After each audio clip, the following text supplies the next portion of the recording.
Today is Friday, October 8, 2021. Roland Martin Unfiltered, broadcasting live from Los Angeles on the Black Star Network. Folks, shocking video of cops in Ohio snatching a paraplegic black man out of his car. Was he charged? No. Also in Georgia, a black man was stomped by a cop. He was already on the ground and subdued. Folks, when you see the shocking video, it'll blow you away. Folks, September jobs reports out. Disappointing numbers. We'll talk with the black economist about what it means for black employment. Also on today's show, North Carolina State Representative Charles Graham announces his run for Congress. Boy, a really stunning video where this white candidate goes directly at the issue of the history of race and racism in North Carolina. Wait until you see this video. Also in our Education Matters segment, Bethune-Cookman University wants to reshape how business professionals transform the world economy. Folks, been a great show for you. It is time to bring the funk. I'm Roland Martin Unfiltered on the Black Star Network from LA. Let's go. He's got it. Whatever the miss, he's on it. Whatever it is, he's got the scoop, the fact, the find. And when it breaks, he's right on time and it's rolling. Best believe he's knowing. Putting it down from sports to news to politics. With entertainment just for kicks, he's rolling. It's on go, roll, y'all. It's Roland Martin, yeah. Rolling with Roland now.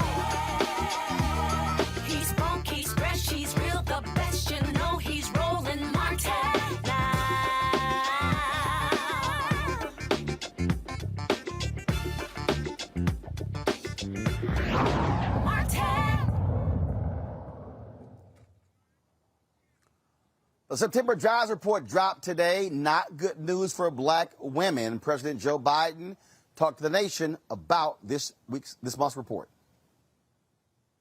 Today, for the first time since March of 2020, the American unemployment rate is below 5%. In just 8 months since I became president, in the midst of a grave public health and economic crisis, the unemployment rate is now down below 5% at 4.8%. In total, the job creation in the first 8 months of my administration is nearly 5 million jobs. Jobs up, wages up, unemployment down. That's progress. And it's a tribute to the hard work and resilience of the American people who are battling through this pandemic, working to keep their businesses afloat. Now, that's overall, but what about black women? Dr. Christian Brody joins us right now. She is the Brookings Metropolitan Policy Program Fellow. Dr. Brody, glad to have you on the show. Jobs report in September does not look good for black women. Unpack it for us. Yeah, so I love what the president said, and he's absolutely right that we are seeing more increases during his presidency than under the previous person. But yeah, things do look good overall. 5.2% in August down to 4.8% in September.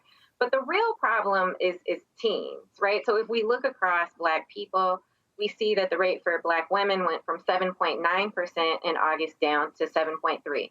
That's good. We see a decrease there. For men, from 9.1 to 8. For teens, 17.9 down to 15.7. The rate did go up this month for Latino or Hispanic teens aged 16 to 19. It went from 15% up to 17.4%. And some of the reason for that is we are seeing more people coming into the labor force as UI and other types of benefits ran out. And so people are having to put their lives at risk of getting COVID in places where maybe there's not a vaccine mandate or a mask mandate and having to go back to work, particularly Black and Latino women who are overrepresented in these essential jobs that put them at risk. So, again, it looks like it's good numbers, but look, they never all talk about specifically for African Americans. What does the September jobs report look like for black men and for black youth?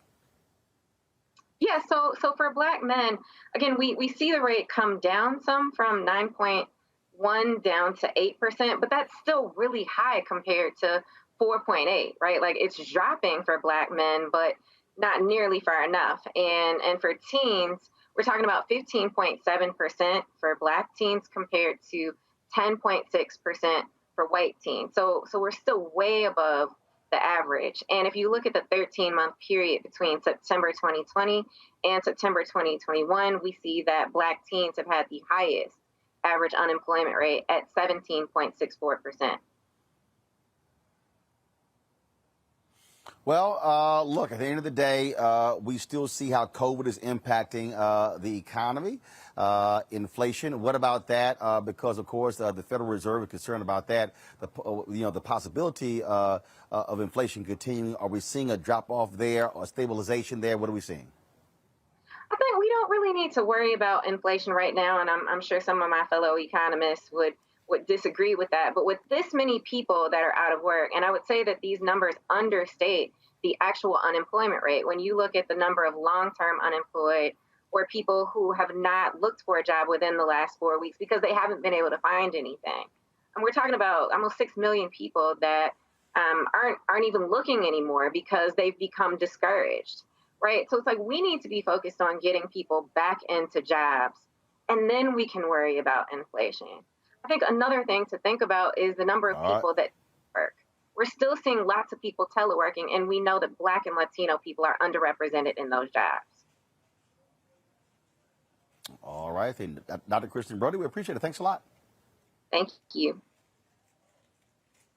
All right, let's bring in my panel right now. Of course, we have Michael Imhotep, host of the African History Network. Glad to have you here, Michael. Also on today's show, Tammy Allison. Of course, she is the partner attorney, and Kelly Bethea, communications strategist. Glad to have all three of you here. Michael, I'll start with you. The reality is this here. We could talk about the jobs report. The wages is still a hugely important deal. And so that is something that we still have to deal with. What folks are paying. You still have progressives fighting for $15 an hour, a living wage. We're still talking about how do we achieve race equity and inclusion for African Americans. And so, although President Biden, Democrats might be happy with that low unemployment number, it's always a different story for us as African Americans. Yeah, it's definitely a different story. And even though, I mean, right now, we're really dealing with a tale of two nations, so to speak, or a tale of two cities, so to speak, because at the same time that you have 10 million available jobs right now, you got 10 million available jobs. You also have people who say it's hard to find a job, they can't find a job, and you have employers begging for laborers. You have employers begging for workers, and we've seen an increase in wages. So one of the disconnects is because of COVID, there's more obstacles that people have to overcome, especially African Americans have to overcome to get to the job, okay? You may have had a car, and during COVID, you were down and at home, you let the car go. We see that 300,000 women left the workforce in the last month, and also we also see that we see students sent home, thousands of students sent home because of coronavirus outbreaks in their schools, et cetera. So we're dealing with a number of different obstacles getting to available jobs, okay? So there has to be, we got to really focus on removing those obstacles and actually connecting us with those jobs. It's different if jobs don't exist. There are 10 million open jobs right now. Kelly? No, I agree with Michael, but I also have to take into consideration the kind of jobs that are available and how people are actually applying to jobs nowadays. The pandemic brought to light just how valuable workers are. And even though there are people still looking for work, there are also people who are holding out on working, not because of employment or anything like that, but they actually realize their value right now, finally, in that they're not going back to the workforce if there's not going to be a component of work from home. They're not going back into the workforce if the minimum wage isn't higher, if they're not being paid their worth. There are still jobs on LinkedIn and other job search sites where they're requiring like a slew of credentials and qualifications, but the salary doesn't match. So things have to change in that regard as well when it comes to these numbers, when it comes to when people are looking for work and the rationale behind why people aren't going back to work as quickly as the administration thought they would be. Tammy? Hi, Roland. I believe that Black women specifically are tired, okay? The inherent bias in the policies and procedures, no matter what industry you're in, it exists. And Black women no longer want to deal with that. And as the other panelists stated, they know their worth. Black women are also the #1 rising business owners in this country. So I believe that with all of the things that have been happening to Black women when we talk about discrimination in the workplace, coupled with the pandemic and the year that we've had in the post-summer of 2020 social and racial justice unrest, I don't think that Black women want to deal with the shenanigans of facing bias in the workplace. And I also think that's something that we should think about and take into consideration when we're speaking specifically about the job numbers and how Black women are not necessarily represented in being able to obtain those jobs. And in the same breath, I think it's important to look at these companies who have claimed to be diverse and to implement these new diversity, equity, and inclusion strategies, but they're still looking for workers. And it's important to note who is sitting at the table to screen these applicants, because a lot of times they don't look like this panel. Well, that is certainly the case. And so, look, every month when the report comes out, we're certainly going to talk about it and focus on the Black aspect of the jobs numbers, which doesn't get the attention on a lot of the other networks. All right, folks, let's talk about this race out of North Carolina, where a candidate dropped a video that has gotten lots of attention. You rarely see a white candidate running for office speak this explicitly about race in announcing his campaign. Watch this. When I was a young boy, the KKK announced a night rally in my home county. A cross burning with hundreds of Klansmen to terrorize the blacks and Lumbee. We were a poor farming community, black, white, and Indian. My parents and grandparents were sharecroppers like many. The police chief warned the Grand Dragon, "These people don't want your trouble." The Klansmen called us mongrels, half-breeds, and told him the Klan would show him how to handle people like us. That night they rolled in with their cars, their crosses, and a single light bulb hooked to a car battery. 50 Klansmen. Not a bad turnout on a cold night. Problem is, they were surrounded by 400 Lumbees. Simeon Oxendine had been a tail gunner in a B-29 during the war. Verdia Locklear was 4 months pregnant. Neil Lowry was the local barber. Hundreds of normal folks deciding to stand together against ignorance and hate. Lowry shot out the light. The Klansmen scattered. By the time the sheriff arrived to fish them out of the swamp, the press was running with the story. The Battle of Hayes Pond, where one town beat the Klan. A piece of forgotten history, worth remembering, especially today. In Washington, lies turn to violence. And the biggest lie is that America is at war with itself. That you can't trust your neighbor, that they want something that's yours, that you must live in fear of them. But the people who stood up at Hayes Pond refused to be afraid. I grew up with their story, and the lesson is human dignity is a human right. When I started teaching special needs children in the 80s, they had almost no rights in our schools. So I spent 30 years fighting the system to recognize their humanity. And as a legislator, I don't play politics. I study, I listen, and I vote my conscience. I'm Charles Graham, and I'm running for Congress because sometimes we're called upon to put things right, like Hayes Pond in 1958 and America today, where access to affordable health care is still out of reach to many families, where the Sandhills face the highest unemployment rates in the country, and our veterans return from war, seeking opportunities and finding none. These folks didn't set out to make history, they just answered a neighbor's call. It happened here before, and now it's our turn.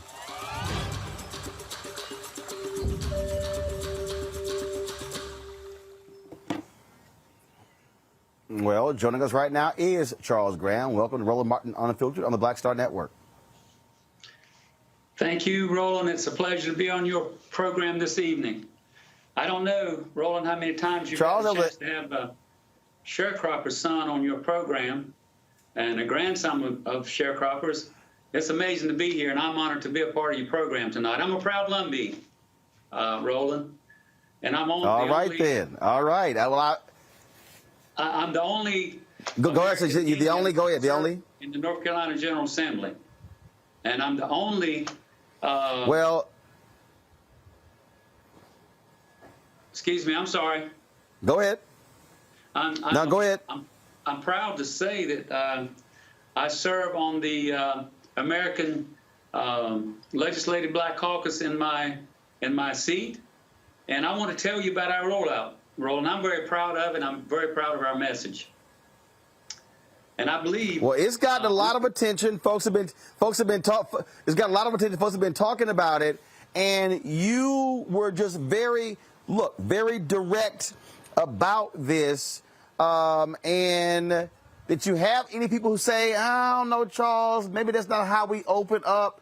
How did you say, no, this is how we're going to launch this campaign?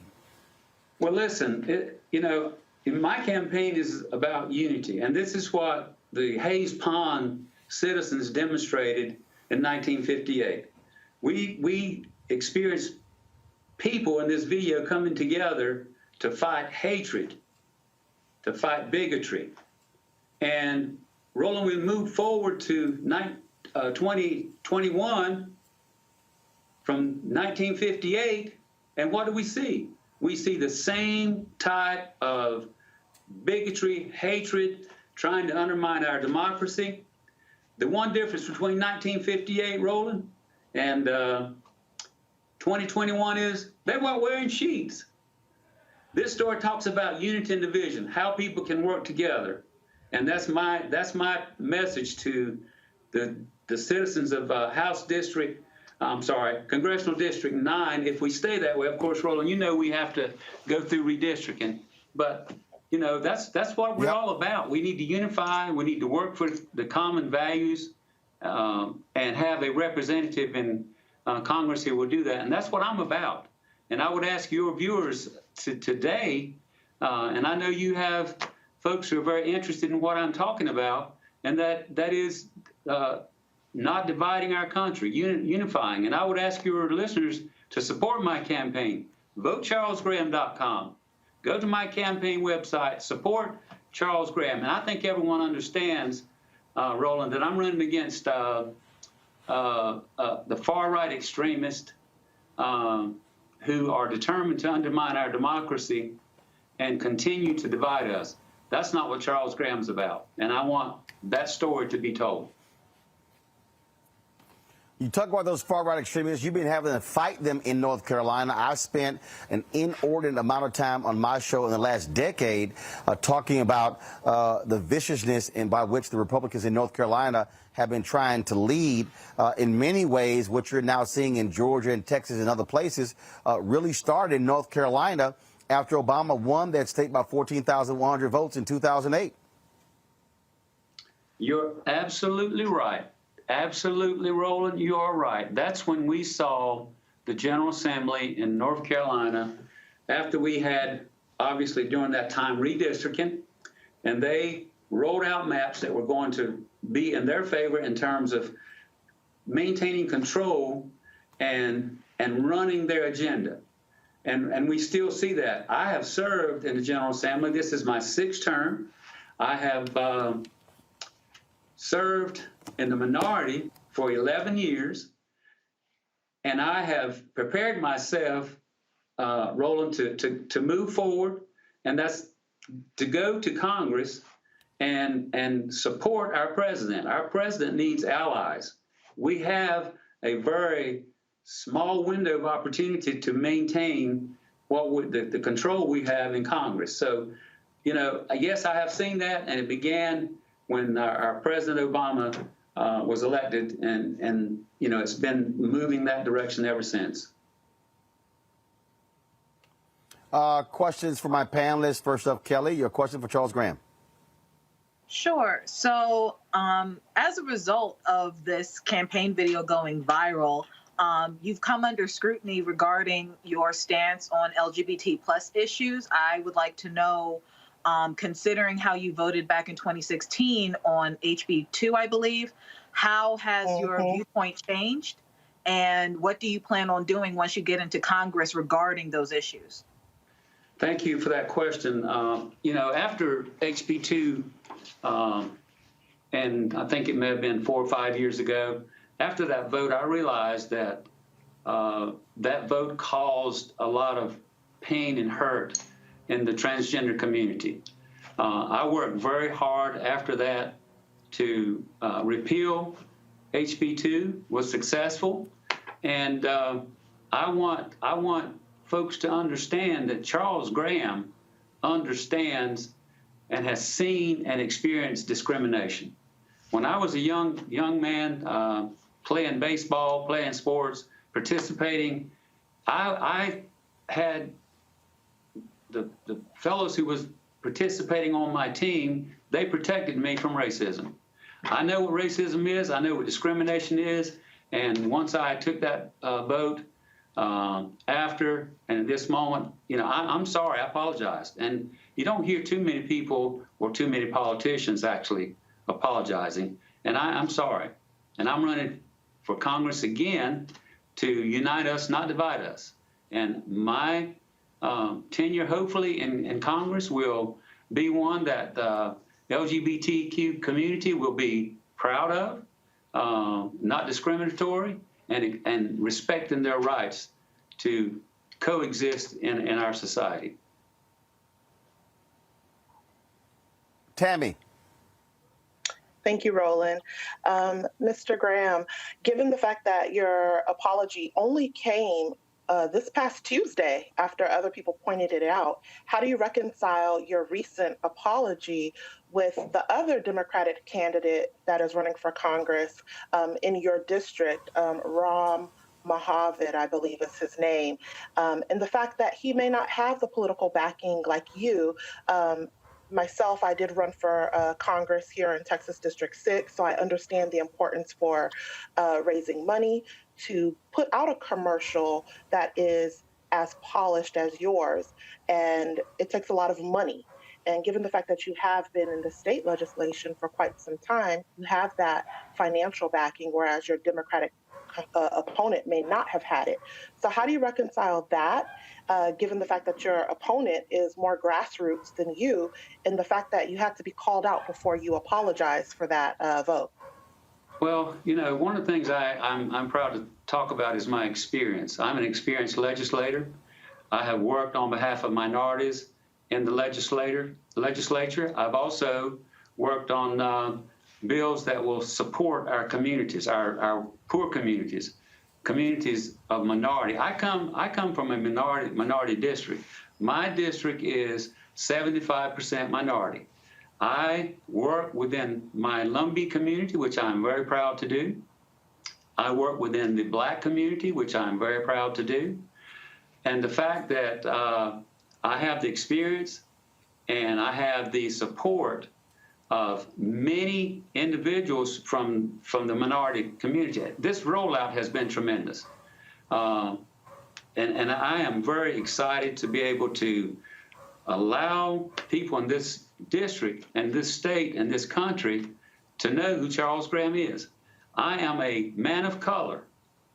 I'm not one who will stand up on the floor and do what the sitting member did in Congress, and that is defy the President of the United States and not recognize him in a very important time when we're trying to get legislation passed, infrastructure legislation passed to support our families, our children.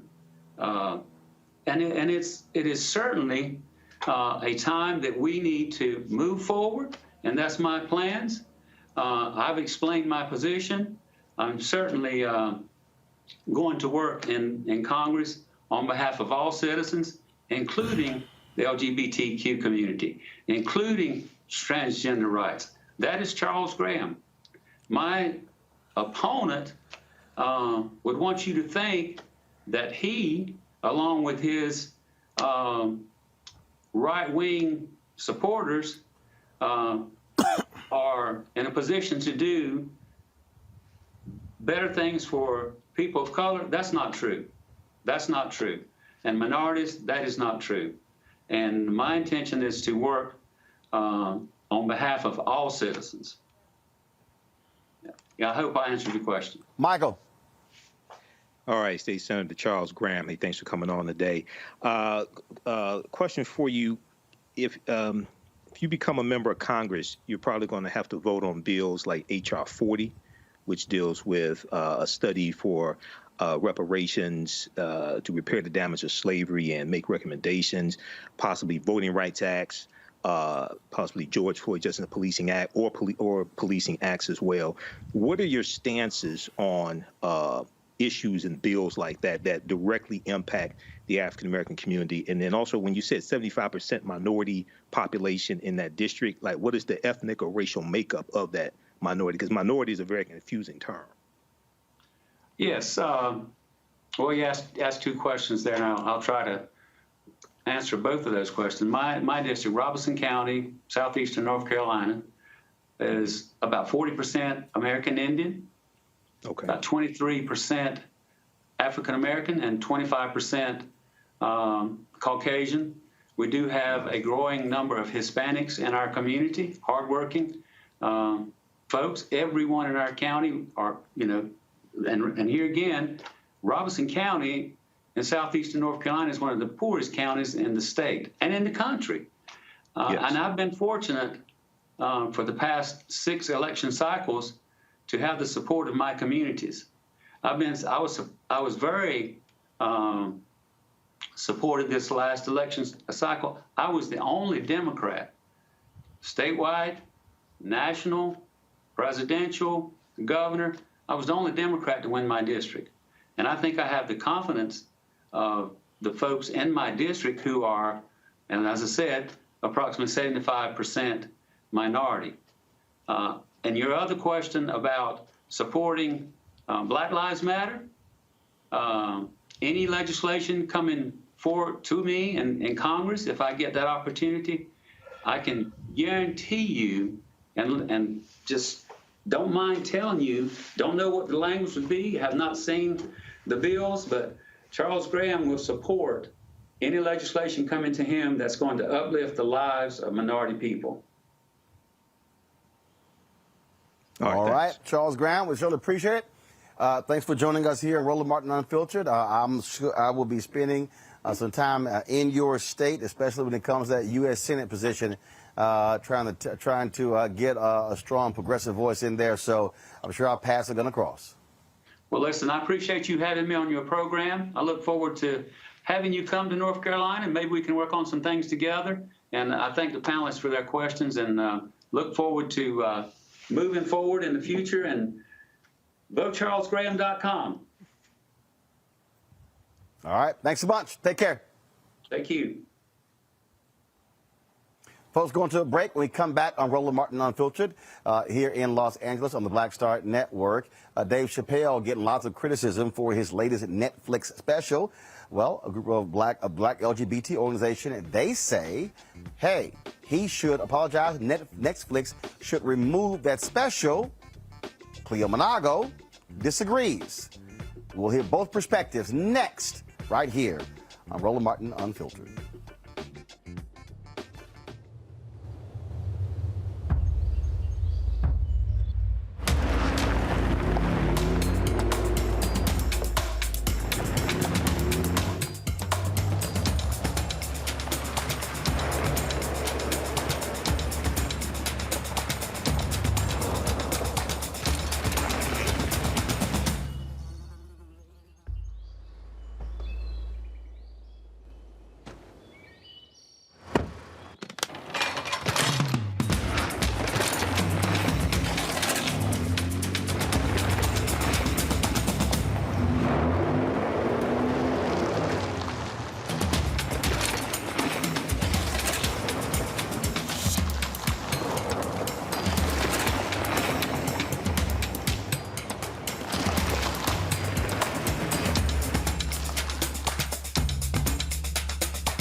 Betty is saving big holiday shopping at Amazon. So now, she's free to become Bear Hug Betty. Settle in, kids. You'll be there a while. Ooh, where you going?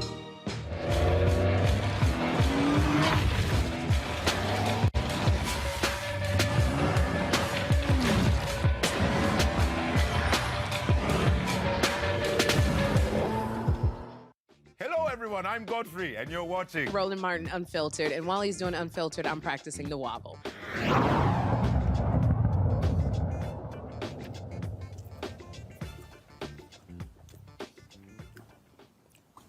All right, folks, Dave Chappelle has a new Netflix special. It's called The Closer. Well, not sitting well with a number of LGBT organizations. GLAAD and others, including the National Black Justice Coalition, they are calling for Netflix to remove the special, saying Dave continues to make homophobic and transphobic comments. Last night, he had a screening of his documentary at the Hollywood Bowl. I was in attendance. He made it perfectly clear. He said he's not concerned. He is not going to get canceled. Joining us right now is David Johns. David leads, of course, the organization I was just speaking about. That is the preeminent black LGBT organization. So, David, glad to have you back on the show. So please explain to us, why should, from your perspective, Netflix remove this Dave Chappelle special? First, let me say thank you, Roland, for creating space for us to have this conversation. I want to be clear that it was the desire of the National Black Justice Coalition for us to do this, to have this conversation. And for me, it made sense to make this invitation to Brother Dave Chappelle to have versions of this conversation including by demanding that Netflix take down the special because Netflix has offered up resources to help us deal with many of the things that most of us who love Black people care about, which is white supremacy. So I want to be clear in stating that I celebrate Dave Chappelle's comedic enterprise. I appreciate the ways in which so many people rest in the ability to laugh and celebrate and jest and just take a break from the stress and trauma of being Black in this country.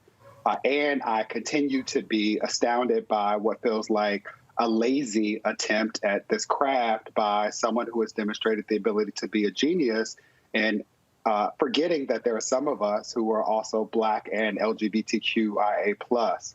And so, again, all of this to say that I'm very well aware of Mr. Chappelle's comments about resting in the privilege that allows him to feel no regard for the implications of his comedy. And as someone who leads an organization that cares greatly about the overlooked and neglected needs of Black, queer, trans, and non-binary people, I'd like us all to do a little bit better.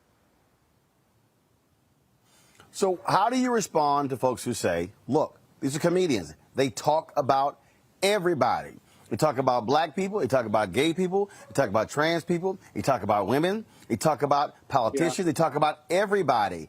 Many comedians say that's what comedians do. You're not going to a keynote speech. You're going to a comedy show. Right. What I would acknowledge is, okay, and the next step is to talk about then what, right? So comedy is an art form. It's a form of entertainment that, when we think about the ways that Dave Chappelle has shown up, provides entree, right? Opportunities for us to think more critically and to engage more responsibly with each other. And so for me in particular, I am very much interested in this because Brother Chappelle and I purport to care about Black people. And in particular, when the comedy could lead to Black people, in particular Black people who are women, who are trans, queer, non-binary, who do not have the privilege to say, I don't care what people are saying about me because they're millionaires and have deals with Netflix, right? When we're talking about everyday people who don't have those privileges, I remain concerned about the implications of the jokes or the art form. And let's just keep it a buck, right? We're Black people. And a part of this, what I've heard is people say, like, it's jokes. You should just be roasted. And there's two things that are important for me. One is that's about community, right? If I am in a situation where we're playing the dozens, we should be on equal footing. The ability for Dave Chappelle to make jokes about women and Black trans folks, which are a race when we assume that all queer, trans, and non-binary folks are white, diminishes the ability for people to actually engage in a conversation or to punch back or to otherwise respond. And ultimately, what I'm continuing to try and remind people is that I care about Black folks who are ignored and who are erased. It is the Black lesbians who are beaten in Chelsea because of white supremacy and then made to be victims because their accusers highlight the ways in which their Blackness overcomes the discrimination they experience as a result of their sexual identity or gender orientation. I remain concerned about Black trans students who are beaten in schools where people laugh at them and say that it is your fault, that if you had just shown up and been tougher and if you had not been sensitive, then this would not have been a thing. What I am concerned about is how people respond to the jokes, what people do as a result of the jokes. And to make this point particularly clear, there is a defense, a trans panic defense, which is often offered when Black trans women are murdered. I want to be clear that I offered this in the statement that I released, that MBJC released when this became a thing, which is to say that this matters at a point in time in which Black trans women are murdered at a disproportionate rate. That has happened every year since I've had the pleasure of leading this organization. And what I remain concerned about is that the murder, the violence against Black, queer, trans, and non-binary folks, the violence against Black women more generally is ignored when people say, oh, it's just a joke, you should laugh at it. There are some of us who don't have that privilege. And I would like for all of us to be able to have this conversation while celebrating that Dave Chappelle has the right to say what he wants to say. There are also some of us who should have the right to be critical of what it is that he says. You said something there where you said that you're playing the dozen, you have the ability to actually punch back.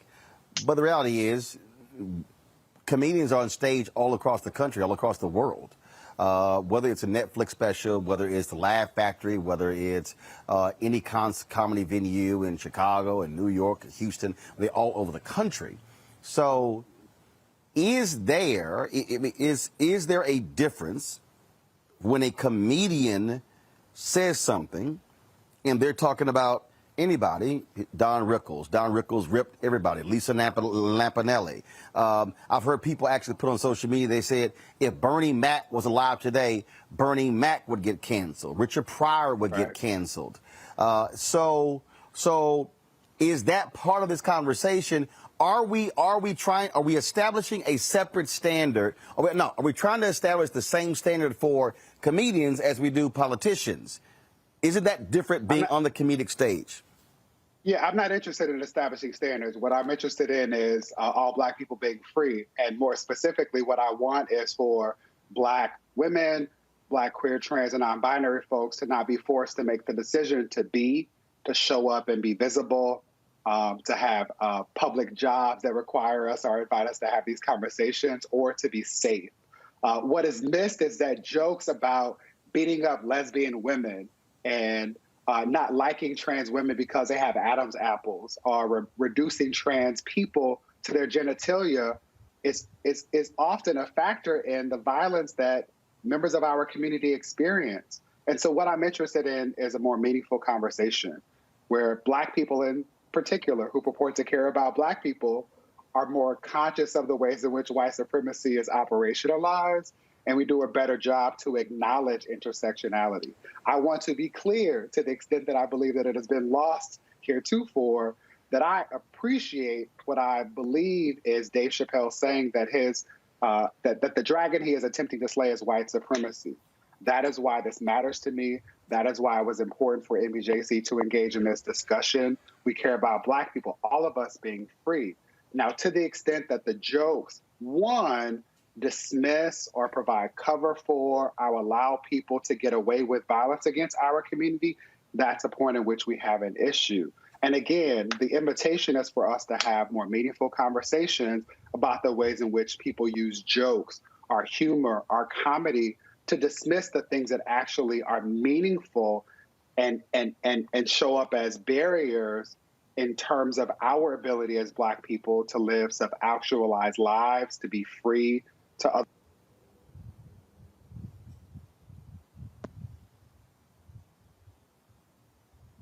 Questions from each one of my panelists.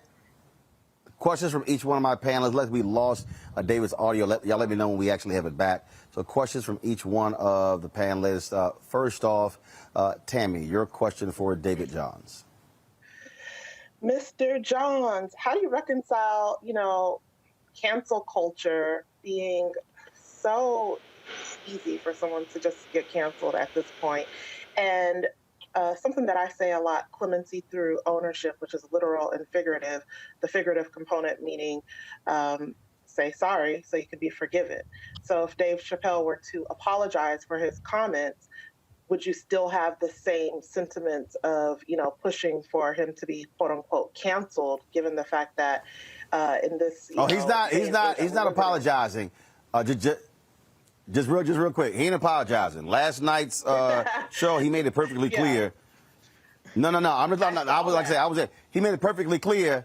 He ain't apologizing. And in fact, Stevie Wonder even came on stage and talked about what we should be canceling. He was there in support of Dave. All right, David, go ahead.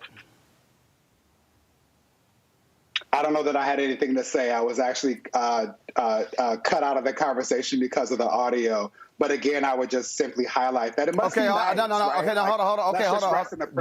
Dave, what's it? Dave, hold on. David, David, hold on. David, hold on. So you didn't hear a question? I did not. I heard the last part of your comment as I was able to come back Okay, in. Tammy. Hold on. So, Tammy, restate your question to David so we can answer. Please. Okay. So, be clear. Dave Chappelle is not apologizing. He said if this is what canceling is, he loves it, right? So my thing is, how do you reconcile, informing and educating the community, right, about the importance of not, being rude or belittling the LGBTQ community, but also not being so quick to cancel whenever our culture doesn't necessarily fully comprehend and understand the significance and the cultural impact of some of these statements sometimes. And I said that I always say clemency through ownership, which is literal and figurative. Say sorry to be forgiven. Got it. And we know that he's not going to apologize. David? Yeah, I appreciate that, Tammy. Really thoughtful question. I want to acknowledge that this is not easy at all. There's no simple answer. I don't want to suggest that there is. I do want to name that it must be nice to rest in the privilege of being a millionaire who can say whatever you want without regard for how it might impact other people who do not have access to the privilege that you have been afforded to have access to, and just simply do and be and say. And again, what's challenging for me is knowing that the reality is that so many of us, not all of us, I don't purport to speak for all of us, but so many of us do not have that privilege. We are on track to have this year be the deadliest year with regard to the murders of Black trans women.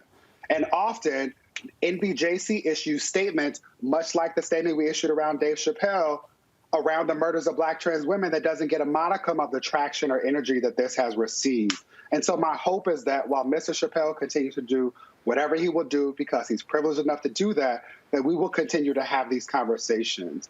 And that as a community of people who purport to care about Black people, that we will do better.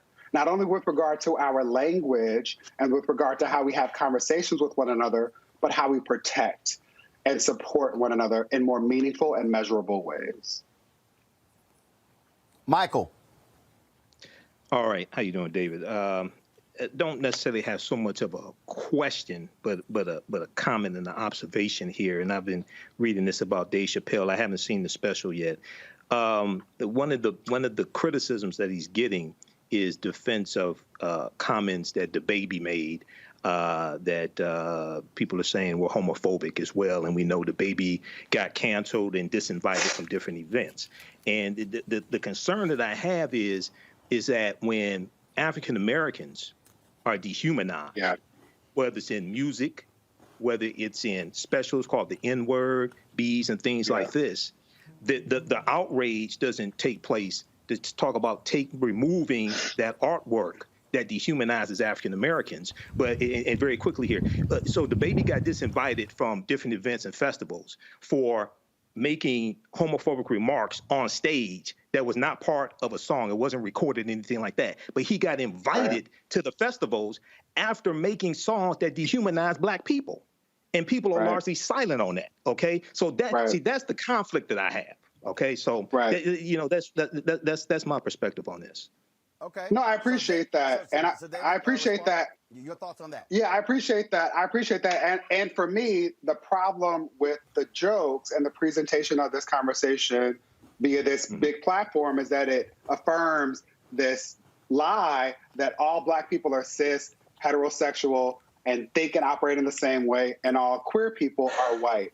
And that is a lie. Right. And so if we step back from that, the thing that I find frustrating is that most people are now engaging in this conversation without regard for the fact that, as Dave Chappelle referenced, the baby shot somebody in Walmart and then rapped about it in a song where he told his child, I would do it again. That is a problem. We talk so much about violence in the Black community. I want to offer a footnote. There are so many people who have been introduced to NBJC for the first time. Welcome to what we do. We're not new to this. We engage in similar conversations when we're talking about Tony McDade, the Black trans man who was murdered the same week that George Floyd was murdered by the Tallahassee Police Department. We show up and talk about and support Jasmine Koenig, a founder of this organization who has been in this space before, to talk about Ed Buck, a perpetrator of violence, systemic violence against Black, queer, and same-gender-loving men in particular. We show up and talk about this with regard to Nigel Shelby and Black students who are bullied and suspended. we agree in the space of wanting to ensure that all Black people can be free. For me, it's important to highlight for folks that don't have access to the information, who would never read a book about intersectionality, who don't know anything about Kimberly Crenshaw's groundbreaking essay mapping the intersections, to appreciate that as long as there have been Black people, there have been Black, queer, trans, and non-binary people. We have always been beautifully diverse. The issue with the special, and I encourage you to watch it, which is vexing for me in this space where I'm like, we shouldn't be continuing to talk about this, but it also provides us with opportunities to talk about this, is to simply say this. We agree. We're only having this conversation because Dave Chappelle says in the special, I care about Black people, and my issue is white supremacy. What is missed so often, particularly with regard to Mr. Chappelle's comedy, is that intersectionality is a thing. And there are Black, queer, trans, and non-binary and non-conforming people. And it is us, not white people. It is not white queer people. He talks about LGBTQ people as if they are white and talks about the movement that they are winning. It is them, white folks, who win, not us. When these jokes happen without this critical conversation, it is Black, queer, trans, and non-binary people who are victims of the kind of violence that he jokes about, who get beaten up because their Adam's apple is too large, or because their hands are too big, or because they do not show up in the ways that white people and the things that we all hold to this level of being the things that we should all do. When we are not able to achieve that, we are the victims of it. And that is the thing that I care most about. I also want to be clear that this is not about, to the extent that we can't cancel Dave Chappelle. Roland has made this apparently clear. He's been on Instagram with all of his friends. This is about us as Black folks who purport to care about Black folks doing better. Kelly. First and foremost, thank you, David, for coming on and speaking about this. I'm a huge fan of yours. I follow you on everything. But I wanted to make clear how, and it's more of a comment than a question, but I would love your thoughts on it, how cancel culture has been just very conflated when it comes to accountability. I don't see this as being a canceling Dave Chappelle notion so much as it is the fact that all Black lives matter, and Dave Chappelle and other people who have the privilege of having a platform as large as Netflix need to be held accountable to the notion that all Black lives matter, that there are ways to be funny and to critique culture and to critique society without disparaging the most marginalized among us, especially within the Black community. And and finally, well, kind of finally, I saw a lot of comments over the past couple of days, and I want to make note that I have not seen the special, but his previous specials also touched on this, so I feel like I can say a little bit of it.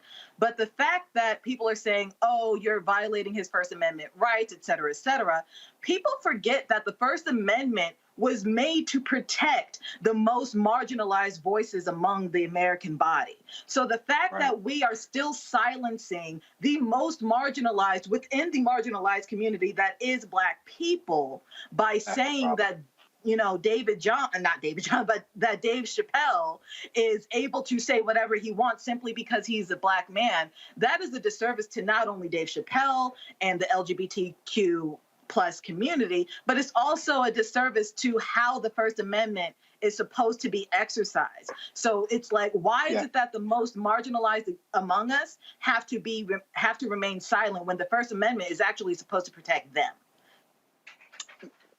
I love you, and not just because you are singing my song, but because you are thinking critically. And I want to be clear that I don't expect, nor do I want people to always agree with me, but I do want us to be able to have conversations about how we do better to ensure that all of us can get free.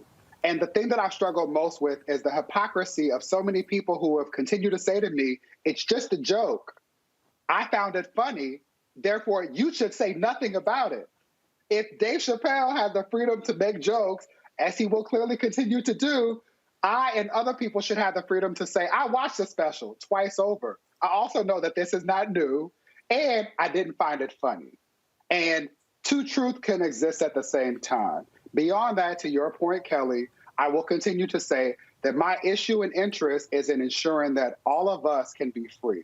We are now actively having a fight, a conversation that hopefully will lead to us being able to pass the Equality Act. And the issue for me is that too many Black people consider the Equality Act a gay piece of legislation, something that will benefit white gay people or LGBTQ people generally, because again, the assumption is that all gay people are queer.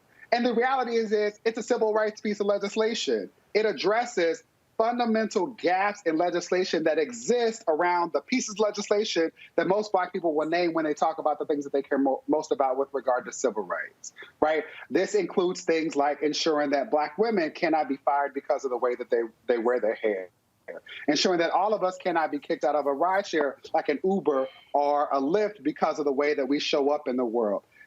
I care about Black people. I really don't care as much about what George Carlin has to say or Rosie O'Donnell. What I care about is acknowledging that in this moment, there is someone who has an extreme platform, who has an extreme amount of wealth, an extreme amount of privilege, who purports to care about Black people. And I'm simply saying that if you purport to care about Black people, I would like to know if you actually care about all of us. And for me, that's the question that is being pressed at this moment. Heretofore, it has been possible for folks to say, I care about Black people, and that be code word for saying, I care about some of us. Those of us who show up in the ways that affirm me and the way that I make sense of the way that I show up in the world. The question now is, do you care about all of us? And here's the thing, we can disagree. You can say to me, I only care about Black cis straight folks. I only care about Black folks from New York. And that's fine. I just need to know where you are because there is so much more work to do to ensure that we can all be free. That's my goal. Thank you. David Johns, National Black Justice Coalition. We surely appreciate it, David. Thanks a bunch. Thank you. All right. Gotta go to a break. We come back. We'll talk with Cleo Monago, who is the senior advisor for the Black Men's Exchange. He has another perspective on Dave Chappelle, Netflix, and allegations of transphobia as well as homophobia. That is next on Roland Martin Unfiltered, broadcasting live from Los Angeles on the Black Star Network. Oh, that spin class was brutal. Well, you can try using the Buick's massaging seat. Oh, yeah, that's nice.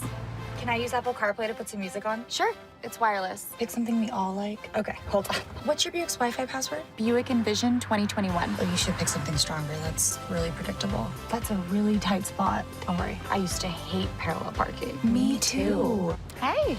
Really outdid yourself. Yes, we did. The all-new Buick Envision, an SUV built around you. All of you. Hey everybody, it's your man Fred Hammond. Hi, my name is Brescia Webb, and you're watching Roland Martin Unfiltered. Ow. Well, I like a nice filter usually, but we can be unfiltered.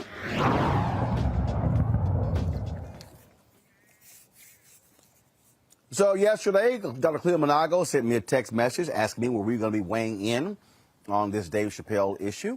I said, sure. He joins us right now. Cleo, how you doing? I'm doing well, Mr. Martin. How are you? Man, where are you? You in the basement somewhere? I can barely see you. Yeah, can you see? I'm sorry about that. I'm in South America at a hotel because I'm presenting to the faculty of the University of San Buenavista in Cali, and I didn't know I was going to be doing this, so I didn't bring lights and camera with me, so I'm doing the best I can do. All right. Can you see me at all, though? All right, it's all good. Yeah, we can see you. We can see you. Let's get right to it, Cleo. You wanted to weigh in on this issue. You sent me a text, a long text. I said, man, that's too much typing. Say that on TV. You heard the interview there with David. You've seen the stories. Folks saying, drop the special, get rid of the special. Dave Chappelle is wrong. He should not be making these comments. Your take. Okay, well, like you said, my message was long, so because this is a very dimensional issue. I appreciated some of what David said, which I think was provoked by the conversation here, because what he was talking about previously that I first saw was a part of what we're talking about as cancel culture, and for Netflix to cancel David Chappelle's The Closer. And I finally saw it. I mean, when I first heard about this controversy, I hadn't seen it yet. I finally saw it this morning. And my perspective after I saw it was definitely I don't support the show being canceled. One of the things that was said in your conversation with David is about the importance of us having conversations, and I've been saying that for a while, that we need to be having Black acculturated and informed conversations about these issues. I think the reason that David Chappelle talks about LGBTQ and queer and all that as white, because white people are its foundation, white culture is how it's rolled out, and the people that lead it in this country that have the most power are particularly whites. Black people are marginalized by that community, and one of the things that David Chappelle talked about in one of his previous stand-ups was that reality. But what I want to focus on here is that I care about everybody, Black. I care about Black trans people and what's been happening among trans Black people. That 21 that was identified as murder. I care about the 9,013 Black people who were murdered at large, 8,469 Black men, 1,440 Black women, and the 21 trans people that we know about who have been murdered. They all matter to me. But what's being ignored, and frankly, I think the gay paradigm encourages the ignoring of Black contextual historical issues, is that David, regardless of his millions and et cetera, is someone who cares about Black people and Black life. And one of the things that he said at the very ending of his program was empathy should go both ways in terms of Black people and the LGBTQ white-led community, and toward Black people. There should be empathy both ways, and historically there has not been. And that community has been known to be marginalizing of Black issues, Black concerns, and it encourages Black people to go along with its agenda and its perspective instead of addressing contextual and cultural issues. And that's what comedian David Chappelle is trying to do. And I emphasize that he's a comedian because he's not a social scientist. He's not a behavioral health scientist. He's not a history major. He doesn't know the facts about the human story here. He probably does not know the issue of gender and gender nuance from an African perspective, because that's not his background. So he's an American citizen who's talking about what he sees. And what he sees, which is, because he's not blind, is an LGBTQ community that's white-led and practices racism. For example, and there's tons of them, in California, when Ed Buck did what he did, the white gay community knew about it because it had been reported, and they didn't come up in arms against the murder of Black men at Ed Buck's home. And I got tons of examples of that community not being supportive of Black people. But I want to get back to some issues that David raised so people won't get confused, because David said over and over again that Black people are queer, Black people are trans, Black people, et cetera. This is a diverse community. I have a relatively large following online as well, and there are lots of trans, same-gender loving, et cetera, people who support David Chappelle's perspective, who doesn't have the perspective of the National Black Justice Coalition. Some of them look at this through the lens of being Black.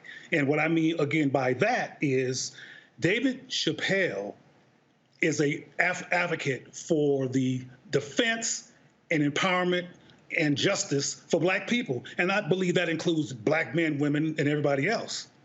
And as a result of us not considering that and looking at this simply from a gay defensive lens, we're not even looking at the fact that if you look at his special from the whole context, he had a very endearing and loving story about a trans friend of his.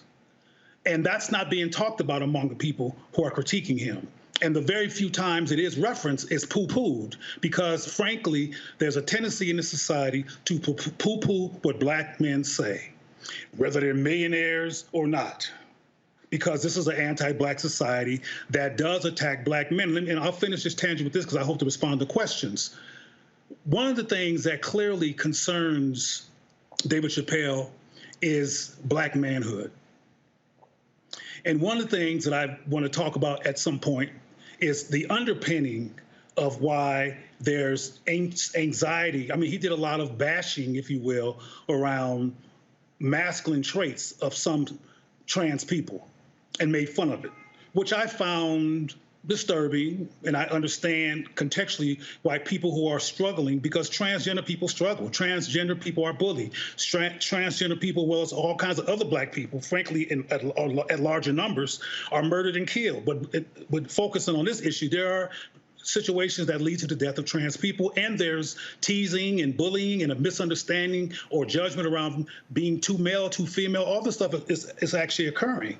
But canceling the likes of David Chappelle, cancels the opportunity to have a conversation about some of the things that's really causing Black people, including David Chappelle, anxiety along these lines. We're concerned about the emasculation of Black men.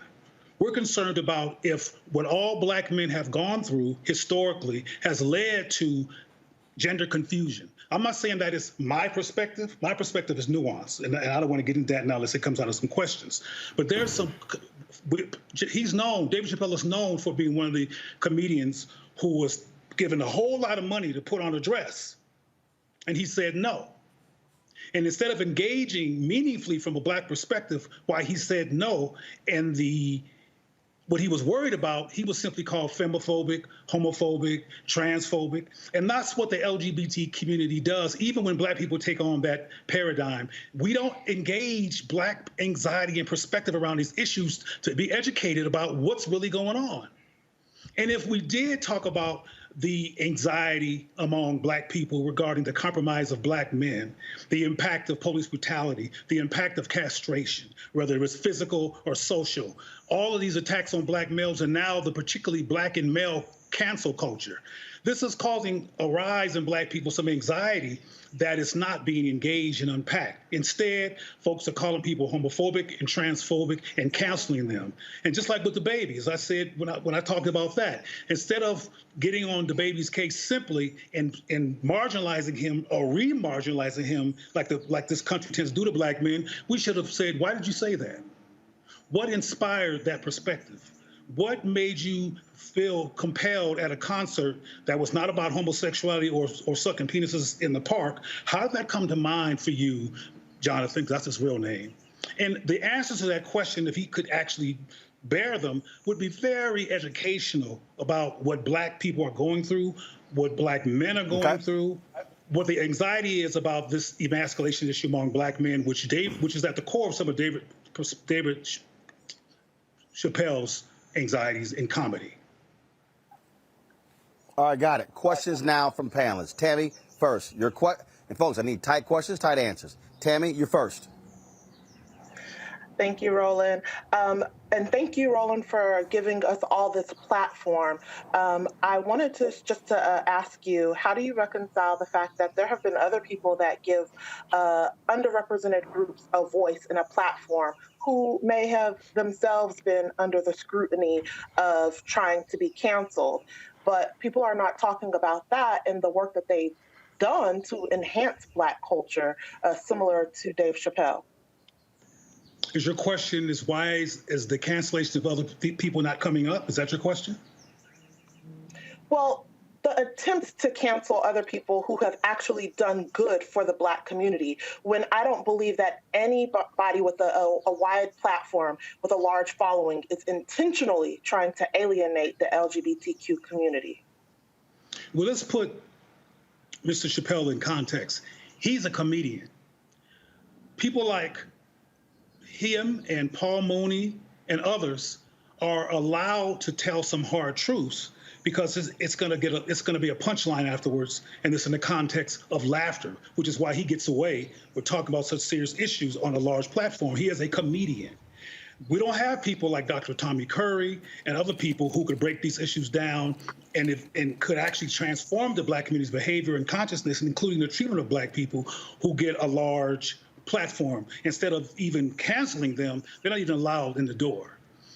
The other people that you're talking about who are being canceled, whenever something affirms Black people, like the Arsenio Hall show did inadvertently, and other situations where Black people are affirmed, they are indeed canceled. And people from the LGBTQ community, et cetera, don't raise that issue, including a lot of Black people who have a profile. They wait till the LGBTQ issue comes up, and white people give them lots of profile and support so they can actually talk about their agenda, which is the LGBTQ agenda, which is pretty much a culture that's a white agenda. But I agree with you if I hear what you're saying, that there's an issue of Black people being canceled, period, and we should be concerned about that. But we should be more than concerned. We're relatively passive in the midst of our disrespect. The reason we're hearing so much about David Chappelle is because the force behind him is huge. It's called the white gay community, and they have a huge machine. So as someone said, I think Roland said earlier, his use of the N-word. We can add the B word. We can add all kinds of words that are insulting and divisive that he says that hurts black people in particular, like the N-word, that gets no critique. There's nobody trying to cancel over that. Well, that's white supremacy behavior. It needs to be looked at as well. Thank you. Michael, your question. Cleo Monagos, Michael Imhotep. Yeah, that was me earlier talking about the N-word. So this is my critique here, and you can comment on this. With the baby being canceled, disinvited from festivals for talking 2 minutes, homophobic rant, but has songs dehumanizing black people. He gets invited to the festivals. Dave Chappelle gets attacked for comments about transgender people, things like this, but no critique. No comments about him using the N-word, things like this. Talk about how is it that black people are the only ones who you can say anything you want to about, whereas anybody else, when you talk about them, you get out of pocket their consequences and repercussions. As I mentioned earlier, black people do not have the relentless, focused, unified, funded, and resource machine that the LGBTQ community has as a result of white people in white spaces with white privilege and white audacity creating that space. And I want to say, so I won't sound dismissive, that the white gay community exists, including with all its privilege, in response to having been profoundly oppressed once upon a time in this country, murdered and killed and harassed and locked up. So it's not that their behavior and their subjectivity is not warranted. However, it doesn't include issues that are relevant to black people. But the bottom line is we don't have the machine. White supremacy has created a lot of conflict, a lot of people on different sides, including the LGBTQ identify and the black side, which is a bunch of black folks who should be getting together to resolve our issues across our collective. But we jump on bandwagons that get a lot of support sometimes because it's where the action is, it's where the money is, it's where the support is, where the media attention and where you can get some press. But that's what it is. When black people unlearn internalized white supremacy and learn to value diverse black voices and create a machine that actually will take no prisoners regarding what happens to diverse black people and are consistent and build institutions with that intent, like GLAAD and HRC does for gay people, particularly white people, we will have the same benefits, but we don't have that. We're divided. We have people who are powerful and who are doing great things within our community, but they don't get press. Not unless white people are benefiting from what we do, the press doesn't come. Right. All right. Thanks, Cleo. So I understand your point, but I'm failing to draw the correlation between what you've said and what David Johns brought up and what I've brought up and other people who have an issue with Dave Chappelle's remarks, in that while he was, making remarks against white supremacy and the like through his comedy and his commentary in this special, the problem isn't that he was just talking about the white LGBT plus community. It's the fact that in so doing, it's harming the black people within that community. So again, this is a marginalized within the marginalized community saying, hey, this actually hurts me more than my white counterpart. Can you stop? And yet and still we have people literally just saying no and screw you. So how do you reconcile the fact that it's black LGBT people saying this is hurting me? We are the ones who are actually going to be impacted by his commentary the most because he's a black man. How do you reconcile them actually pleading with the cis het community, myself and you and others? How are we to basically take them under the wing that is black people and let them know that we care? All right, well, that's a lot. And that's a very important question, though. It's a lot. But let me tell you this, or let me explain this. Let me reiterate that I care about all black people. And my work, not abstractly, but directly affirms same-gender loving, trans, and bisexual people, along with the rest of the black family. So we're not in any kind of conflict regarding the importance of affirming people who are same-gender loving, et cetera. But a word that you mentioned is key. you talked about that black people are being harmed. Now, before I get to how universal the harm is, I want to mention to you that David is a powerful, articulate brother who came on here and raises issues. And David is one person, just like I'm one person. There's not no one perspective on this. There's lots and lots of same-gender loving, including trans people, who are not bothered by Dave Chappelle, who indeed support Dave Chappelle. The white transgender person who committed suicide that he referenced, their family openly supports David Chappelle. So, and there's another well-known comedian named Flame Monroe, who's transgendered, who supports David Chappelle. So I want to make it clear that this is not a monolithic perspective. The National Black Justice Coalition is one organization, and there's other organizations with different perspectives, including the Black Men's Exchange, which doesn't share in terms of absolute precision to perspective of National Black Justice Coalition. Where we agree is that same-gender loving people, et cetera, trans, et cetera, should not be harmed. It should be allowed to be free. We agree there. However, the platform and the container in which we get to that point, we disagree with. I want to make sure that I talk about the harm. And I almost got emotional when I said that. In short, the white LGBT community and its paradigm prowess in politics has done harm to black people. If you do a study of HIV and AIDS, and there's many, many other examples of how white gays wrote out the HIV and AIDS epidemic in terms of care and resources, they marginalized black people, and by that act helped to create a epidemic that could have been further resolved if we were not put out by the white gay community. I can go on and on and on about the racism in the white gay community in terms of harm being done to black people. What David Chappelle is talking about as well is harm being done to black people. One of the powerful things that he says is, would you please stop punching down on my people? That's one of the final comments that Dave Chappelle says, actually after he had contextualized it quite clearly before he even said that throughout his hour and a half special. The harm is being done. And David Chappelle is concerned about that harm. Now, David Chappelle, to my knowledge, is not a same-gender loving or bisexual man. He made some inferences, I should say, during his interesting sexual inferences around glory holes, et cetera, during his stand-up. But he doesn't understand the nuances, the experience of same-gender loving people.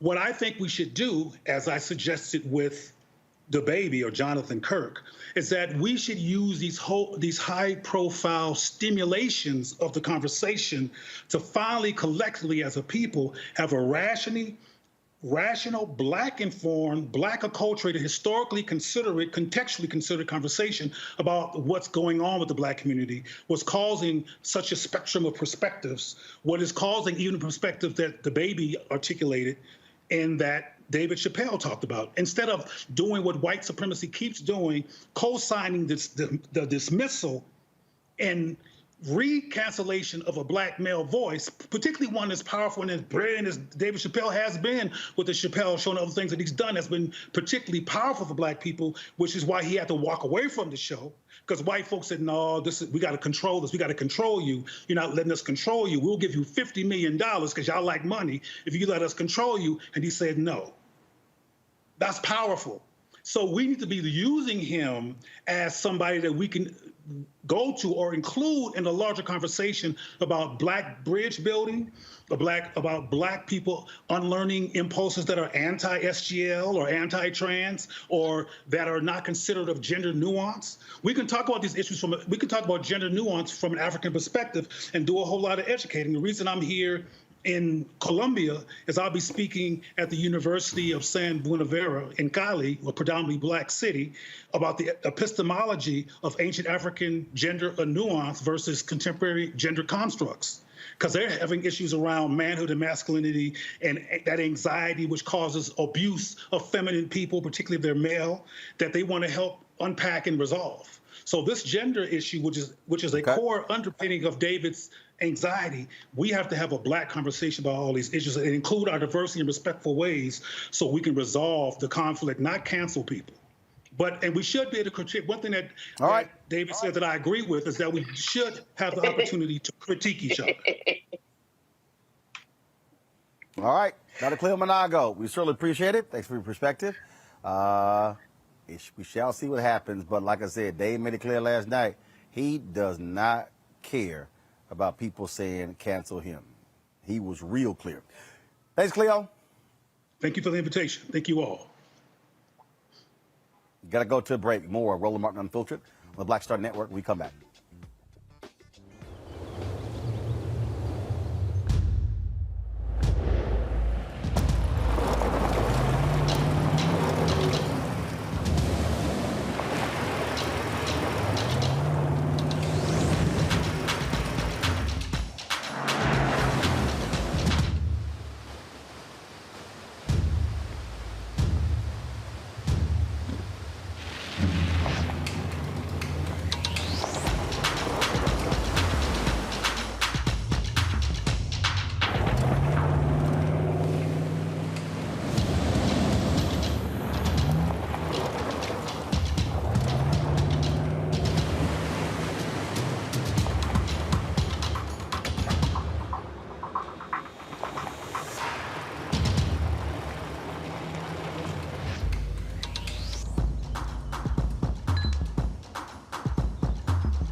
Maureen is saving big holiday shopping at Amazon, so now she's free to become Maureen the Merrier.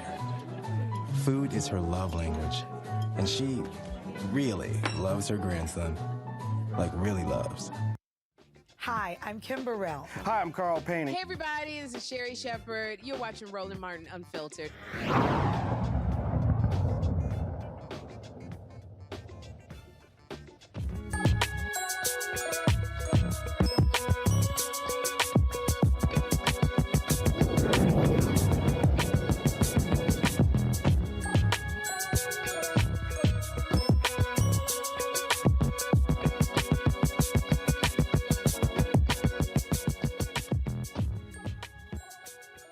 All right, folks, when it comes to education, black HBCU business schools have been doing a heck of a lot, producing the next generation of leaders. Of course, remember, we were down in Atlanta. We focused on North Carolina Central with their opening of their new business school. Bethune-Cookman, they have a new head of their business school there. Dr. Lawrence Drake heads up Bethune-Cookman's College of Business and Entrepreneurship. Dr. Drake, glad to have you, Roland Martin Unfiltered. Good to be here, Roland. Business has changed for a lot of people. The focus has always been going into corporate America, but we are seeing more and more people choose to be entrepreneurs, starting up businesses. And so what is going to be the focus on your tenure as dean? Well, the focus is actually to ensure here for the 20%. And that's for me and reshape the way. Doc, hold tight 1 second. Doc, hold on. We really have some bad audio issues. And so we're going to try to fix that. I'm going to another commercial break. Folks, fix his audio. Then we'll come back and talk to the new head of the business school at Bethune-Cookman back on Roland Martin Unfiltered. Oh, that spin class was brutal. Well, you can try using the Buick's massaging seat. Oh, yeah, that's nice. Can I use Apple CarPlay to put some music on? Sure, it's wireless. Pick something we all like. Okay, hold on. What's your Buick's Wi-Fi password? Buick Envision 2021. Oh, you should pick something stronger. That's really predictable. That's a really tight spot. Don't worry, I used to hate parallel parking. Me too. Hey. Really outdid yourself. Yes, we did. The all-new Buick Envision, an SUV built around you, all of you. It's time to be smart. Roland Martin's doing this every day. Oh, no punches! Thank you, Roland Martin, for always giving voice to the issues. Look for Roland Martin in the whirlwind, to quote Marcus Garvey again. The video looks phenomenal, so I'm really excited to see it on my big screen. Support this man, Black Media. He makes sure that our stories are told. See, this difference between Black Star Network and Black-owned media and something like CNN. I got to defer to the brilliance of Dr. Carr and to the brilliance of the Black Star Network. I am rolling with Roland all the way. Honored to be on a show that you own. A black man owns the show. Folks, Black Star Network is here. I'm real revolutionary right now. Roland was amazing on there. Stay black. I love y'all. I can't commend you enough about this platform that you've created for us to be able to share who we are, what we're doing in the world, and the impact that we're having. Let's be smart. Bring your eyeballs home. You can't be black-owned media and be scared. You dig?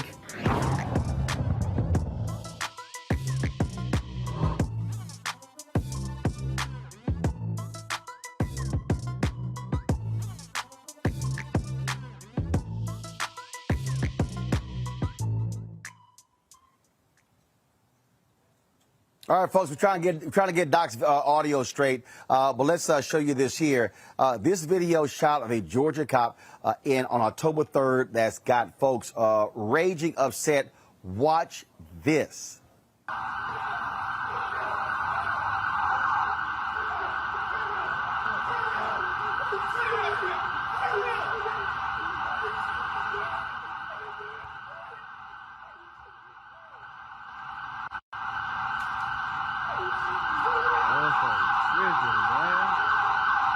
They just stumped that man, man. He just stumped that nigga.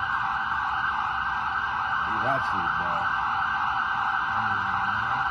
You mad as hell? You tired? Yeah, you mad. All right, folks, that's Georgia. Now, watch this video out of Ohio of cops snatching a black man, a paraplegic, out of his car. Watch this. What's your name again? Clifford Owensby? Yes, sir. Mr. Owensby, turn the car off for me, please. All right, under your seatbelt for me. Yeah, I'm having you step out of the car. I can't step out the car, sir. I'm a paraplegic. I got help getting in. Well, I'll help you getting out. Excuse me? I'm gonna help you get out. Well, I don't think that's gonna happen, sir. Well, I do, because I'm asking you, but I'm telling you. So it's not an option. Can I ask you what's the problem? Yeah, the problem is that because of your history, I'm gonna have your dog do a free air around the car. You have to be out of the car. I can't get out of the vehicle, sir. Sir, I'm going to assist you get out of the vehicle. As someone assists you to get in the vehicle. No, you're not. No, you're not. You're not gonna touch me. You're definitely not about to touch me. And I'm about to go ahead and get somebody on the line because it will be a lawsuit if you put your hands on me for no reason, bro. Well, the reason is that I'm asking you. No. We ain't gonna go there. We about to get some people here that's about to witness what's going on. That's right. You gotta step out, buddy. I cannot step out. I'm a paraplegic. I cannot. Come on. I'm a paraplegic, sir. Come on, bro. Step out of the car. I cannot step out of the car. I cannot step out of the vehicle. I had this situation last night. You can get out. You can get out of the car. You got in the car. Hello? You can get out of the car. Hey, bro. Can you come down the street to Ferguson and Grand? The police just pulled me over and they trying to make me get out the car, and I'm telling them I'm a paraplegic. I can't get out the car without no help and shit. And these motherfuckers, they also should just come down the street, bring some people with cameras. Come down the street, bring cameras and bring somebody so they can witness what's going on. All right, come on. Time to get out of the car. I'm not getting out. I just told you I'm a paraplegic. I cannot get out. I do not want to have to. I do not want to have to. Can you call your white shirt, please? I will. If you pull me out of here, you better expect. So here's the thing. I'm gonna pull you out and then I'll call a white shirt because you're getting out of the car. That's not an option. You're getting out of this car, so you can cooperate and get out of the car, or I will drag you out of the car. Do you see your two options here? Now, which would you like to do, sir? I would like for you to call your white shirt. I will when I'm done. Get out of the car. Come on, bro. Get out of the car. Get out of the car. Come on, bro. Get out of the car. Get out of the car. Listen. Get out of the car. I am a paraplegic, bro. You can hurt me. Get out of the car. You can hurt me, bro. Get out of the car. Get out of the car. What are y'all doing, bro? Dude, you're making this worse. I'm a paraplegic, bro. I'm trying to tell you that I got help getting in the car. Y'all can hurt me. They can hurt me. Get out of the car. Bro, I'm a paraplegic. Get out. You have to get out of the car. Ow. Get out of the car. Somebody help. Somebody help. Stop right here. Somebody help. Stop. Somebody help. Stop. Someone help. Stop. So are y'all recording this? Stop. Somebody help. I'm a paraplegic. Stop. They are doing the unjust thing to me. Somebody please help me. Stop. Stop. You are hurting me. What are you talking about? I'm a paraplegic. Stop. I'm a paraplegic. I'm a paraplegic. Stop. You're making this worse than it needs to be. I'm a paraplegic. I gave y'all my ID. That's fine. I gave y'all everything y'all asked for. That's fine. Cooperate. Can y'all call the white shirt? You call whoever you want. Can y'all call the real police, please? You're about to get tased, dude. I ain't playing with you anymore. Ow!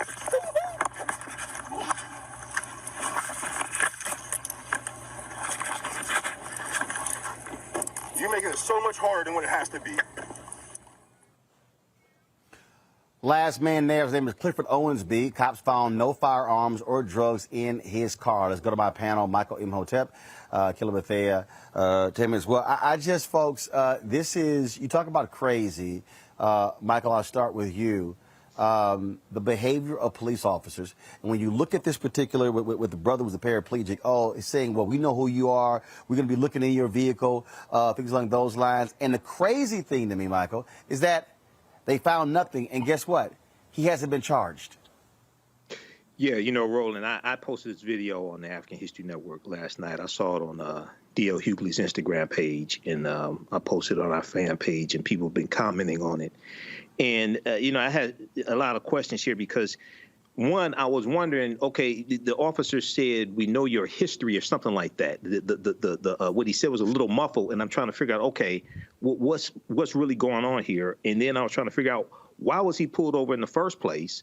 Okay. And then the other thing I wondered, when you deal with a paraplegic, because I know this probably isn't the first time that they dealt with a paraplegic, what's the procedure?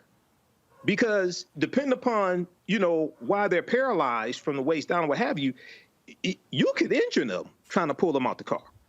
So, you know, injure them further. So, well, no, actually, according to Clifford, he had an injured back before, and this re-injured his back. Yeah, you know, I don't think it appears. I don't know the full story here. It appears those officers should not be on the street. It appears they should be fired because it didn't have to go down like that.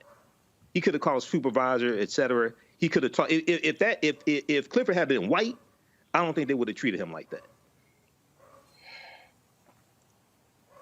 Kelly.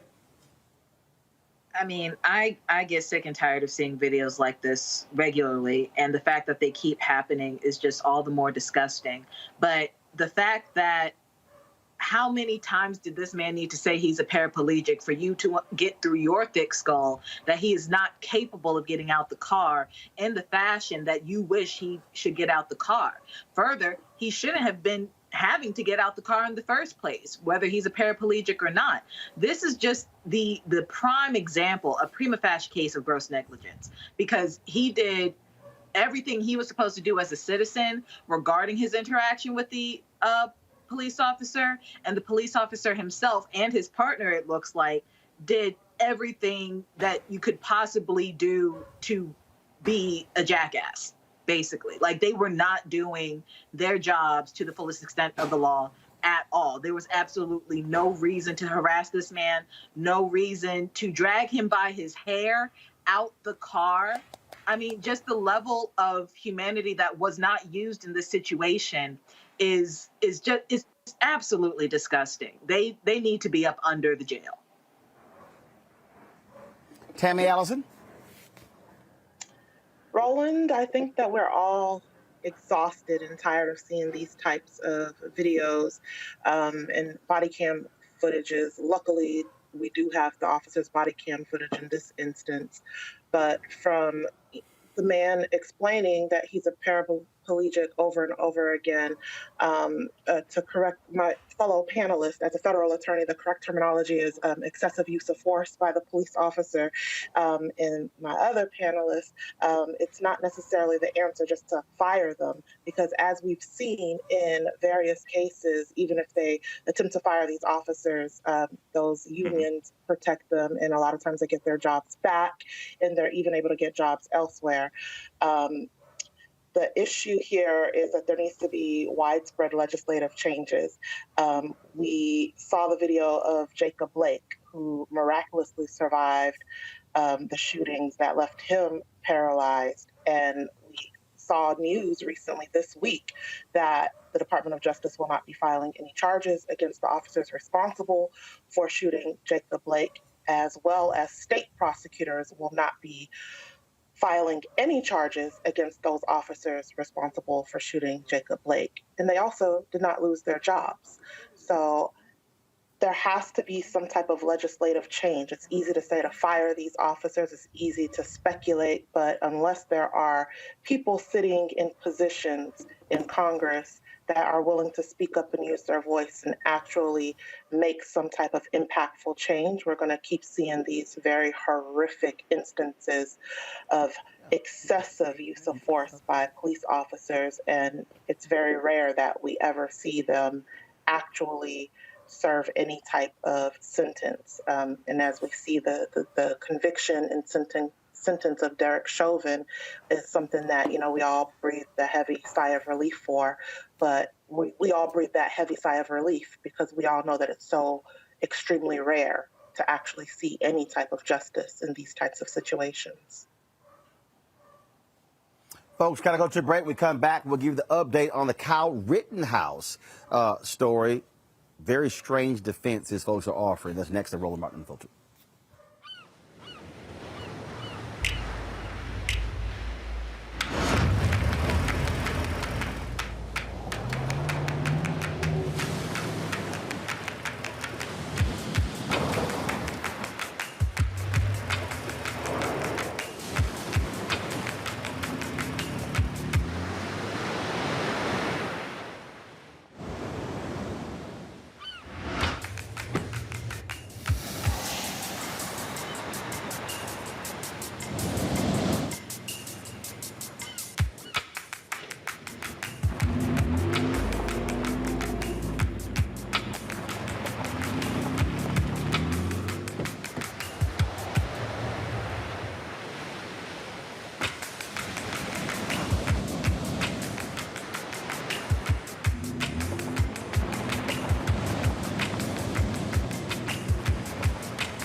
Betty is saving big holiday shopping at Amazon. So now, she's free to become Bear Hug Betty.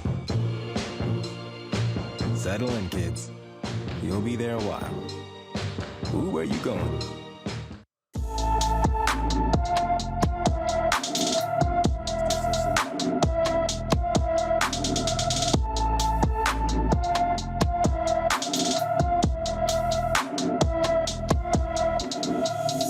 All right, folks, time for our Black and Missing segment, which we focus on every single day on the show, bringing the attention of young folks who have come up missing all across this country. They do not get the attention that they deserve, so therefore that's why we have this particular segment right here. We have, of course, this young man here. Again, Christopher Blount, 5'10", 185 pounds, black hair, brown eyes. He is from Pendleton, Indiana.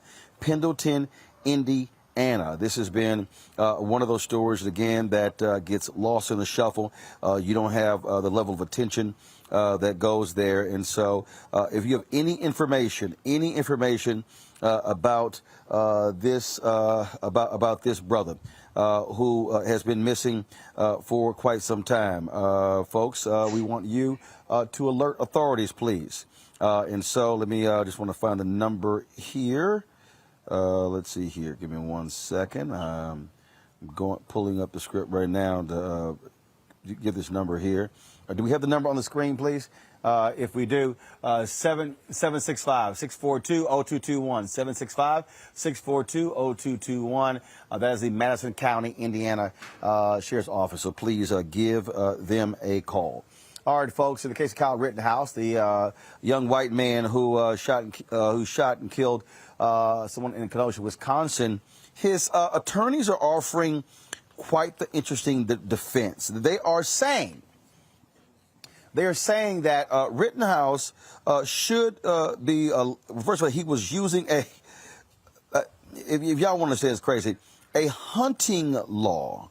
Let me take my time with that.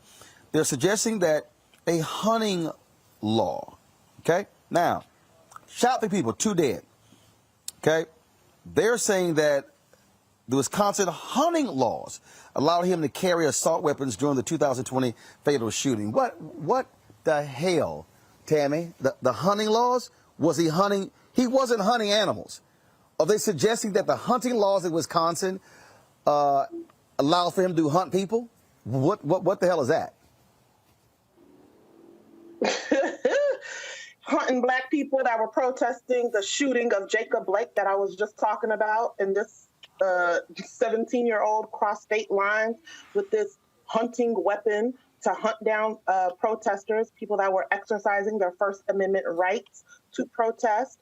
And the defense attorneys also tried to say that it was self-defense, but yeah, the protesters did nothing. And from my recollection, I think that he had initiated some type of contact with some of the protesters, and someone like threw maybe like a plastic bag at him. And to use this hunting weapon against them, it's just ridiculous. And, you know, I know that there were some pretrial motions with the judge, and the judge trying to take some matters under consideration is what the judge said. In my experience, again, this is state court. In my experience in federal district court, you don't usually see a judge, you know, take something, you know, under consideration to actually think about letting the defense bring up, you know, this hunting thing in his age. Usually you see it whenever they're in trial and maybe the judge is taking a matter under advisement until there's additional information with a pending motion. But this is wild. Kelly, this is quite strange. I mean, you hear all kinds of defenses. This is probably one of the strangest ones I've ever heard. Certainly strange, but also expected when you're talking about people who do not care about Black bodies and Black issues at all. I mean, we're talking about hunting Black bodies, which was a thing, you know. I do not hold anything past white people, specifically racist white people in this regard. I don't have much else to say about that other than it's sadly expected. Michael? Yeah, this is an example of a defense attorney knowing that they're desperate. So the first question that you would ask is, okay, so what was he in the middle of the street hunting? Second question, because the assistant district attorney Thomas Benger said, okay, did he have a certificate to hunt? Did he have a hunting license? Okay, so prove that. What was he in the street of Kenosha hunting, and did he have a legal license to hunt? Okay, and he said if that's their argument, go ahead and make that argument. So this is an example of how you know your client is in deep sugar honey iced tea. You're just trying to make stuff up. And can we not forget that? This man, they raised $2 million for this man, Kyle Rittenhouse, the 17-year-old, okay? And then the officer that actually donated about almost $50,000, okay? He donated money. And then the people donated money to the officer that was filed for donating money to Kyle Rittenhouse. This is just shenanigans, just disgusting, gross, ill. Speaking of shenanigans in Alabama, the Montgomery City Council decision to change a street name from a Confederate president to the honoring a civil rights icon, Dr. Reverend Fred Gray, come with a healthy fine. First of all, attorney Fred Gray. The City Council voted to rename the street from Jeff Davis Avenue to Fred D. Gray Avenue. Well, the unanimous vote could prompt a $25,000 fine as a result of a 2017 Alabama state law that says cities or counties could not make any changes to Confederate monuments without state approval. Mayor Stephen Reed said donors have already offered to pay the penalty on behalf of the city. Fred Gray, of course, is 90 years old. He served as the attorney for Dr. King for Rosa Parks. An exclusive interview I did with him is available, y'all. I don't know why we're using photos of him. We got the B-roll. I did a whole 1-hour interview with him. So if y'all go to Black Star Network, yeah, why are y'all using photos of Fred Gray when I talk to the man? Lord have mercy. Anyway, y'all want. I'm just saying. I mean, you know, if you got a TV show, you use video. So if y'all want to see the actual video of Fred Gray, go to the Black Star Network, exclusive. It's on the app. Download the app, phone, Android, Roku TV, Apple TV, Amazon Fire Stick, Xbox, Samsung, all of them, to y'all watch the actual video interview of Fred Gray. Don't ask me why we're showing still photos. I don't know. I cannot think of everything, y'all. All right. That shows you right there how these people in Alabama are so stupid. Republicans love talking about local control, but they really didn't want the people to have local control, Michael, over their own city. That's how racists roll. Well, keep in mind, Alabama was one of those former Confederate states that took up arms against the Union to maintain slavery and committed treason based upon Article 3, Section 3 of the U.S. Constitution. So, I mean, this is Alabama. I mean, you look at the 1901 Alabama state constitution, they changed the state constitution to institute poll taxes and literacy tests to suppress the African-American vote. So, yeah, they should go ahead and pay the fine. Fred Gray, fantastic man. He filed the lawsuit of Browder versus Gale, February 1st, 1956, that ended the Montgomery bus boycott, because that case went all the way to the U.S. Supreme Court, and that's what ended the Montgomery bus boycott December 20th, 1956. So, absolutely, he deserves it. Kelly? Yes. Kelly? I mean, the fact that people are fighting so hard to not give a living Black man his flowers, I mean, again, it is sadly expected, especially coming from a jurisdiction such as Alabama. But it won't be like that for much longer. He's going to get his flowers come hell or high water, and I look forward to the day that the name is changed and all is well. Tammy? Hey, Roland, listen, this is why I be talking about, like, we need representatives that are not too scared to talk, okay? We got all these people that are running for office, but y'all scared. You got to talk, okay? Because this is some law that is on the books, and this is some stuff that needed to have been addressed before, you know, this fine came up. You know, like, yes, people are going to pay the fine, but as my very esteemed panelist stated, you know, Alabama is the state that sued the Department of Justice during the Obama administration when Eric Holder was the Attorney General, which resulted in that 2013 Supreme Court decision that reversed the Voting Rights Act that we're now fighting for because the Republicans found the loophole for it. But let's be very clear to all of our progressive, quote-unquote, Democrats.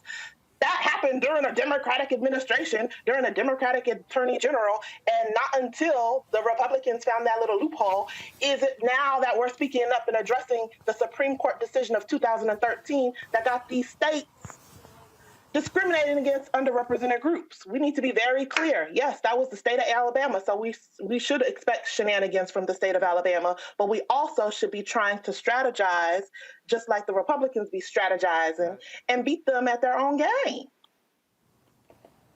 All right, folks, got to go to a real quick break. We come back, I'll tell you what we're doing in L.A.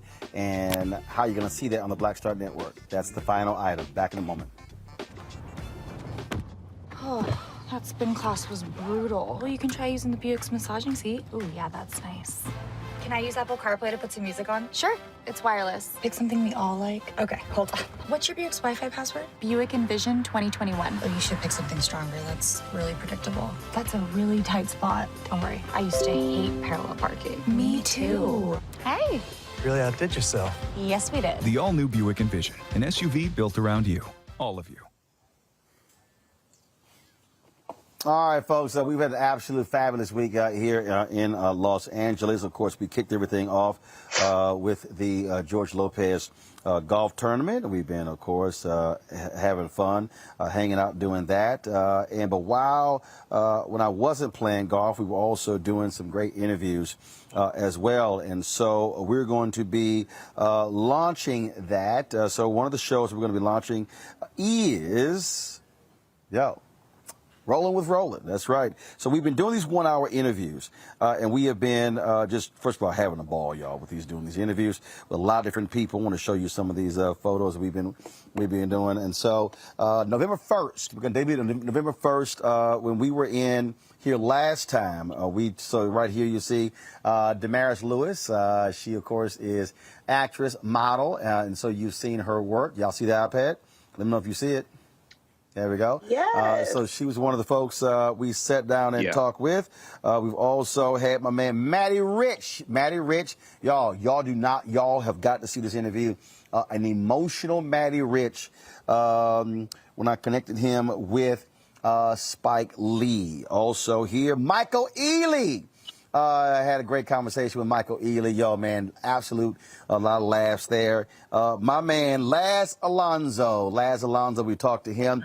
We also talked to Sherry Shepard, Guy Torrey, as well as Johnny Gill, as well as Dondre Whitfield. And so that was, we did this time. Last time we were here, we talked to Glenn Turman, Richard Lawson, Jeffrey Osborne, Michael Collier, Jack A., Bill Duke, and I'm missing somebody. Who else did we talk to? Oh, Mario Van Peebles. And so, folks, so the show's going to be called Rolling with Roland, a 1 hour interview, absolutely conversational, no agenda. You have no idea where in the hell we went with it, and some great conversations. And trust me, y'all are going to really love it. And so that's going to be launched November 1st.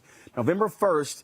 Only on the Black Star Network. You must download the app. I'll be unveiling some other shows. I'm talking to folks next week, and so we'll be letting you know what those shows are as well. So a lot of things happening. You see what we're building. That's why your support matters. So please download our app, the Black Star Network, all available platforms. Also, join our Bring the Funk fan club, where every dollar you give goes to support the show. Cash App, $RM Unfiltered. PayPal.me/R Martin Unfiltered. Venmo.com/RM Unfiltered. Zelle is Roland at RolandSMartin.com. Roland at RolandMartinUnfiltered.com. Tammy, Kelly, Michael, so appreciate it. Thanks a lot. We always end the show, folks, showing you members of our Bring the Funk fan club. We appreciate all of you. Everybody who's given them, no matter what the amount, you all matter to us here. So for all of us, for the Roland Martin Unfiltered Black Star Network West Coast crew, I'll see y'all guys on Monday from Washington, D.C. Holla!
it's time to be smart.